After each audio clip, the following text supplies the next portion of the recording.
भारत में बंगाल टाइगर और रूस में साइबेरियन टाइगर सबसे प्रसिद्ध है। अब बात करते हैं आकार और वजन की। शेर की बात करें तो इसकी लंबाई लगभग 1.2 मीटर के आसपास होती है और वजन औसतन 180 से 250 किलोग्राम होता है। वहीं टाइगर की लंबाई लगभग 3 मीटर और वजन औसतन 200 से 320 किलोग्राम होता है, जो कि शेर से ज्यादा है। यहाँ पर डेटा साफ कहता है, बाघ आकार और वजन में शेर से आगे है।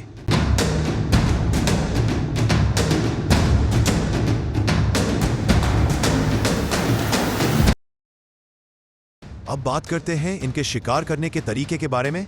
शेर हमेशा झुंड में रहता है। एक झुंड में 10 से 15 शेर और शेरनी हो सकते हैं। मादा शेर ज्यादातर शिकार करती है, जबकि नर शेर क्षेत्र की रक्षा करता है। इसलिए नर शेर का लड़ाई का अनुभव उतना ज्यादा नहीं होता जितना कि बाघ का। बाघ अकेला रहता है, अकेले शिकार करता है और अकेले ही अपने इलाके की रक्षा करता है। इसलिए उसका एक के बाद एक मुकाबले का अनुभव बहुत अधिक होता है। उसकी मांसपेशियां भी ज्यादा मजबूत और घनी होती हैं। वहीं अगर काटने की ताकत की बात करें तो शेर लगभग 600 psi की ताकत से और बाघ लगभग 1050 psi की ताकत से काट सकता है। यानी बाघ की काटने की शक्ति लगभग 1.5 गुना ज्यादा होती है। बाघ जब शिकार पर झपटता है तो वह अक्सर गर्दन या सिर पर घातक वार करता है। अगर पंजे और हमला करने की ताकत की बात करें तो बाघ के पंजों में 10 से 12 सेंटीमीटर लंबे नुकीले नाखून होते हैं। एक वार में वह लगभग 450 किलोग्राम तक का बल उत्पन्न कर सकता है। शेर के पंजे थोड़े छोटे होते हैं और वार की ताकत लगभग 300 किलोग्राम तक होती है। यानी नजदीकी लड़ाई में बाघ का एक वार ही काफी भारी पड़ सकता है। वहीं लड़ाई की रणनीति के नजरिए से देखें तो शेर लड़ाई में दहाड़ और डर दिखाने का उपयोग ज्यादा करता है। वह सामने से वार करता है और ज्यादातर अपने दुश्मन को थकाने की कोशिश करता है। बाघ चुपचाप हमला करता है। वह पहले अपने प्रतिद्वंद्वी की गर्दन या पीठ पकड़कर उसे गिराने की कोशिश करता है। उसकी चालाकी और फुर्ती उसे घातक बनाती है। दहाड़ने और डराने की क्षमता की बात करें तो शेर की दहाड़ लगभग 114 डेसिबल तक पहुंच सकती है, यानी लगभग हवाई जहाज के इंजन जितनी तेज। बाघ की दहाड़ थोड़ी कम होती है, 110 डेसिबल, लेकिन उसका असर उतना ही डरावना होता है। डराने में शेर आगे है, पर असली लड़ाई में ताकत बाघ के पास है।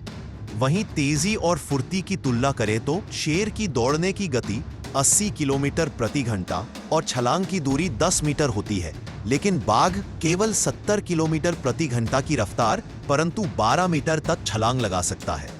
शेर थोड़ी तेज दौड़ता है, लेकिन बाघ ज्यादा ऊंची और लंबी छलांग लगा सकता है। अब कुछ आखिरी बिंदुओं पर बात करते हैं।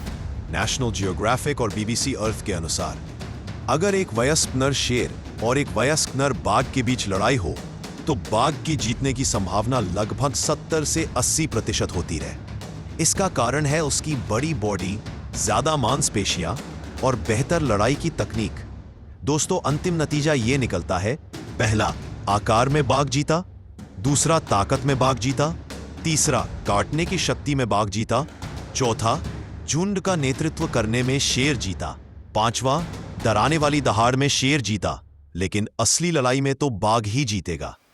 निष्कर्ष यही निकल कर आता है, अगर शेर और बाघ आमने सामने अकेले लड़ें तो बाघ की जीत लगभग तय होती है। वो ज्यादा ताकतवर, फुर्तीला और अनुभवी शिकारी होता है। तो दोस्तों, अब आपके सवाल का जवाब साफ है। शेर नहीं, बाघ है जंगल का असली राजा जब बात आती है एक के बाद एक लड़ाई की। हालांकि दोनों ही प्रकृति के अद्भुत जीव हैं और इंसान को इनके बीच नहीं बल्कि इनकी रक्षा के लिए काम करना चाहिए। आज के समय में इनकी आबादी घट रही है, इसलिए आइए इन्हें लड़ाने के बजाय बचाने की कोशिश करें।